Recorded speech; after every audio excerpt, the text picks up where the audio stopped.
Hello जी, नमस्कार। कैसे आप सब भैया? मस्त फर्स्ट क्लास जगह। चलिए, आज का जो हमारा टॉपिक है भैया वो बहुत ही महत्वपूर्ण टॉपिक है, यानी कि प्लाज्मोडियम का जीवन चक्र, जो आपके लिए यूपी बोर्ड एग्जाम के लिए वेरी वेरी मोस्ट इंपॉर्टेंट भैया। मान लो बहुत ज़्यादा ही महत्वपूर्ण है, बस यार बहुत ही ज़्यादा महत्वपूर्ण टॉपिक है। ये कई बार एग्जाम में आ चुका है और आपकी बार भी हो सकता आ जाए। अच्छी बात आ जाएगा तो अच्छी बात रहेगी, तो इसीलिए कह रहे हैं ये बहुत ही ज़्यादा महत्वपूर्ण टॉपिक है और इससे नीट में भी सवाल पूछे जाते हैं। तो नीट में क्या प्रश्न पूछे जाते हैं उसको थोड़ा समझते हैं। पहले इस टॉपिक को ध्यान समझते हैं, ज़्यादातर यूपी बोर्ड के लिए बहुत ही ज़्यादा महत्वपूर्ण है और इसमें से क्या नीट में भी सवाल पूछे जाते हैं। तो ध्यान समझिए, टॉपिक को समझते हैं ध्यान से। बोले भैया प्लाज्मोडियम, पहली बात समझते हैं जीवन चक्र प्लाज्मोडियम। आपको पता है कि मलेरिया रोग किससे होता है? मादा एनाफिलिस के काटने से होता है। उसके लार में क्या होता है? प्लाज्मोडियम होता है। प्लाज्मोडियम की कई सारी प्रजातियां होती हैं जिससे आप मलेरिया पढ़ चुके हैं। तो मलेरिया क्या होता है भैया? मादा एनाफिलिस मच्छर काटने से होता है, क्योंकि मादा एनाफिलिस जब मच्छर काटती है उसके लार में क्या होता है? प्लाज्मोडियम की बहुत सारी प्रजातियां होती हैं। तो यहाँ समझते हैं हम प्लाज्मोडियम की जीवन चक्र किस तरह से मलेरिया को उत्पन्न करता है। यहाँ समझिएगा भैया जीवन चक्र से होता है, कह रहा है जब मादा एनाफिलिस मच्छर मानव को काटता है तब प्लाज्मोडियम जीवाणुज, यानी भैया प्लाज्मोडियम जो होता है जीवाणुज अवस्था, भैया ये स्पोरोजोइट अवस्था, कह रहा प्लाज्मोडियम जीवाणुज स्पोरोजोइट काटने के साथ मानव के शरीर में चले जाते हैं। जब मच्छर काटता है, काटने के साथ क्या होता है? इसके अंदर परजीवी जो होता है मानव के अंदर चला आता है। जब चला आता है फिर कहता है भैया परजीवी यानी कि जीवाणुज रक्त के द्वारा व्यक्ति के यकृत में चले जाते हैं। रक्त के द्वारा यानी रुधिर के द्वारा, खून के द्वारा कहाँ थे भैया? यकृत में चले जाते हैं। फिर बोल रहा है यहाँ पर कि भैया परजीवी यकृत कोशिकाओं में अलैंगिक रूप से जनन करता है। यकृत कोशिकाओं में अलैंगिक रूप से जनन करता है और जनन करने के बाद और यह यकृत कोशिका को फोड़ देता है। जब जनन करता है इसकी संख्या कितनी? 1, 2, 3 होगी। उसके बाद ये संख्या 2 गुना 4 गुना से बढ़ते बढ़ते अधिक संख्या बढ़ जाता है, यानी 1 से 2, 2 से 4, 4 से 8, 16, 32, 64 ऐसे कर करके इसकी वृद्धि होती है और बहुत तेजी से जब वृद्धि करता था इसकी संख्या बढ़ते बढ़ते देखो पूरी कोशिका अंत में फट जाती है। अरे यार एक पॉलीथीन हो जिसमें 5 किलो आलू आती हो, अब उस पॉलीथीन में 5 किलो आलू भरने के बाद और सारी आलू डालोगे जो पॉलीथीन का जो फट जाएगी ना, पॉलीथीन का जो फट जाएगी। उसी प्रकार इस कोशिका में जीवाणुज की संख्या बढ़ती गई। एक समय ऐसा आया कि कोशिका क्या होगी? फट गई, यानी फूट गई। जब कोशिका फट गई ना, तो क्या हुआ? ये जीवाणु बाहर निकले और बाहर निकलने बाद क्या हुए? ये परजीवी आरबीसी की, यानी जब बाहर निकले तो परजीवी कहाँ गए? आरबीसी की। ये परजीवी आरबीसी कोशिकाओं में अलैंगिक रूप से यानी लाल रुधिर कणिकाओं की कोशिकाओं में अलैंगिक रूप से जनन करता है और उन्हें भी फोड़ देता है। अलैंगिक रूप से जनन करता और उसे भी फोड़ देता है। देखो भैया यहाँ आरबीसी पर अटैक किया, एक आरबीसी यहाँ संक्रमित हुई। अब यहाँ परजीवी संख्या कम है, तो परजीवी इसमें जब अलैंगिक रूप से जनन करेगा, अलैंगिक रूप से जनन करता है तो इसकी परजीवी संख्या वही बात 1 से 2, 2 से 4, 4 से 8, 16, 32, 64 ऐसे करके वृद्धि करता है और इसकी आरबीसी संख्या बढ़ती गई।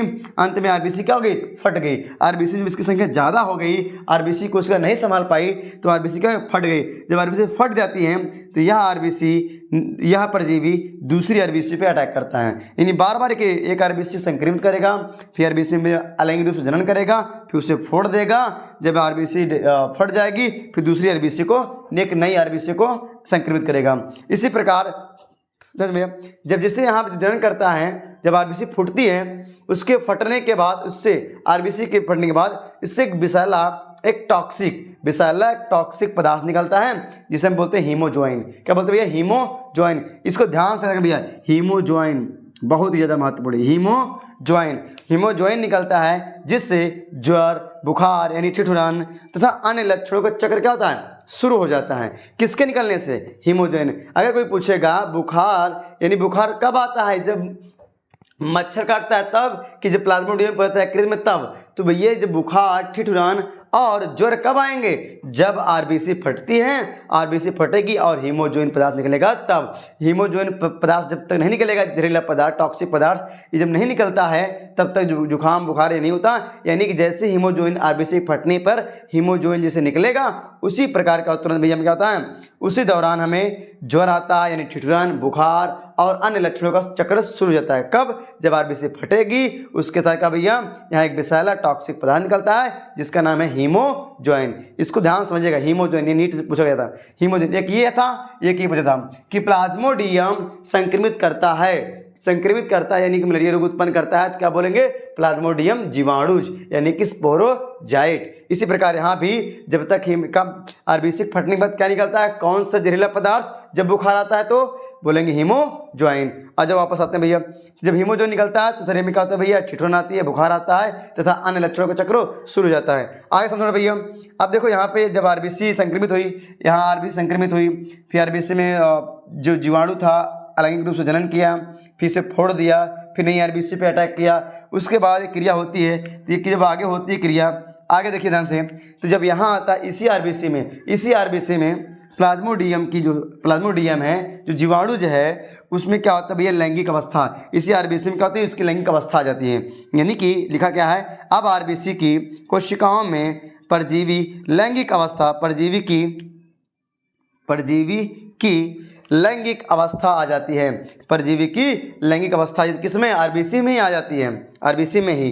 जब लैंगिक अवस्था आएगी तो नर तथा मादा क्या होता है भैया, अलग हो जाते हैं। तो यहाँ नर तथा मादा युग्मक, तो जब नर तथा मादा युग्मक जनन जो होते हैं, ये क्या है, नर तथा मादा युग्मक जनक हैं।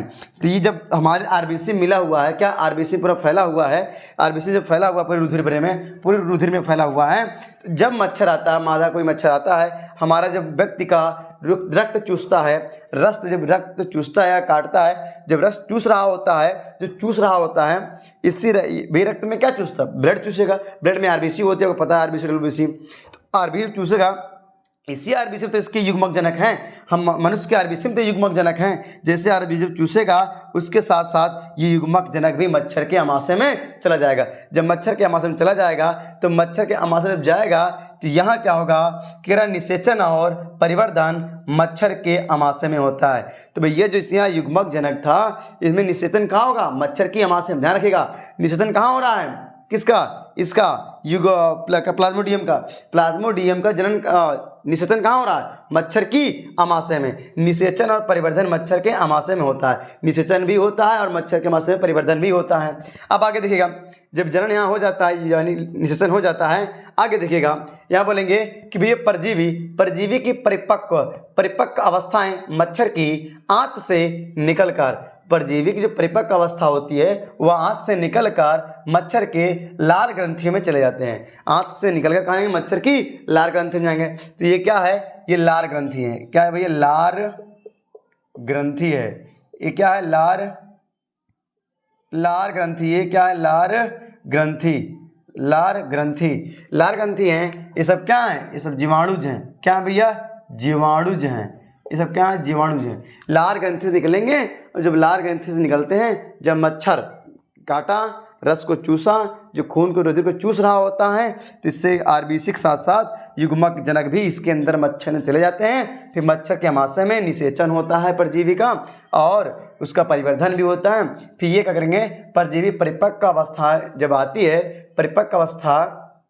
परजीवी की परिपक्व अवस्थाएं मच्छर की आंत से निकलकर मच्छर के लार ग्रंथियों में चले जाते हैं। जब चले जाते हैं तो जब यह मच्छर किसी दूसरे व्यक्ति को काटता है, जब मादा एनाफिलिस मच्छर किसी दूसरे व्यक्ति को काटता है, यही परजीवी, यही जीवाणु व्यक्ति के रुधिर में चला जाता है। फिर वह सारी क्रिया होती रहती है। अच्छी बात यह है कि प्लाज्मोडियम के जो ये जीवन चक्र होता है द्विपोषधी होता है। प्लाज्मोडियम जो जीवन चक्र है द्विपोषधी होता है, क्योंकि इसका जो पहला पोषक होता है कहाँ होता है भैया, मानव होता है। देखिए मानव में काटा, यकृत में गया, यकृत को जो फोड़ा, फिर आरबीसी में आया, आरबीसी में इसके युग्मक अवस्था आई, युग्मक अवस्था के बाद यहाँ युग्मक जनक बने। तो युग्मक जनक बनने के बाद इतनी सारी क्रिया यहाँ युग्मक आरबीसी तक किस में हो रही है, मानव के अंदर। क्या भैया, मानव के अंदर हो रही है, इसलिए मानव परपोषी, मानव के अंदर हो रही है, मानव परपोषी। अब देखो यहाँ से, अब देखो जब मच्छर ने काटा तो यहाँ से युग्मक जनक मच्छर के आमाशय में गया।